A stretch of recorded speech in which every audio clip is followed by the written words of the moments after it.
Vous êtes amoureux des gros 4 cylindres 1000 ou 1100 cm3 refroidis par air. Ces moteurs qu'on trouvait sur les motos des années 70-80, évidemment aujourd'hui ces motos ont toutes beaucoup de kilomètres, sont difficiles à trouver en occasion. Mais pour vous, Honda a sans doute la solution. Elle est ici pour la première fois à Intermote, à Cologne. Alors le cœur de cette fameuse CB1100 Honda, c'est évidemment ce moteur. Un 4 cylindres qui, malgré les apparences, est complètement nouveau. C'est un tout nouveau moteur qui s'inspire évidemment des 4 cylindres des années 80.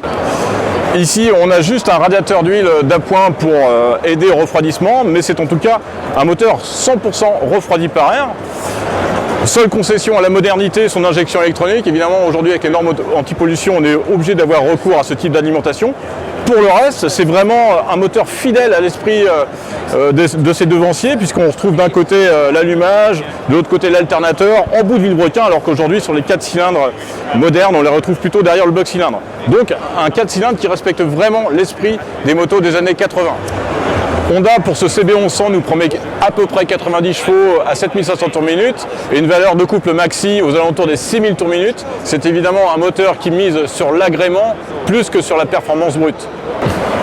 Pour accompagner son 4 cylindres refroidi par air, Honda a évidemment fait recours à des solutions qui sont aujourd'hui considérées comme très classiques, mais qui sont bien accordées à l'esprit général de la machine.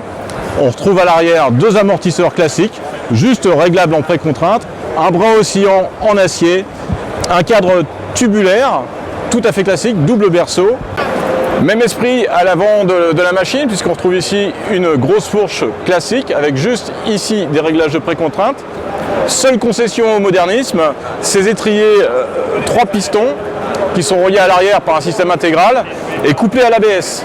Autre particularité de la CB1100, c'est les pneumatiques, puisqu'ici on a affaire à une taille très inhabituelle sur le marché, puisque habituellement on est en 17 pouces et ici ce sont des jantes de 18 pouces avec des pneus relativement étroits, ce qui laisse augurer une agilité naturelle pour cette machine.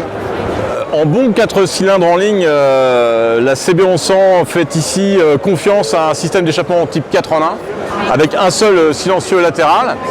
Il est vrai que pour ce type de machine, on aurait aussi apprécié un silencieux de chaque côté qui était la marque de fabrique des motos classiques dans les années 80. Si la ligne de la CB1100 Honda est très soignée, une petite déception malgré tout, puisqu'on retrouve quelques pièces en plastique comme le feu arrière, le cache latéral, le phare ou encore l'habillage de compteur. Voilà, c'est pas très facile de vous parler de cette CB1100 aujourd'hui parce que les gens se bousculent un petit peu autour pour monter dessus. Allez-y monsieur, allez-y, allez-y.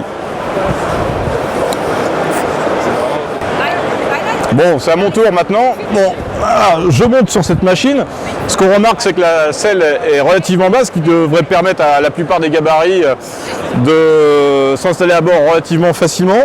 Évidemment, le 4 cylindres de conception assez classique est relativement large. Le guidon est haut, ce qui permet de maintenir le buste relativement droit. Et devant soi, on retrouve une instrumentation très classique, mais néanmoins électronique. Aujourd'hui, on ne connaît toujours pas la disponibilité de cette machine en France, pas plus que son prix.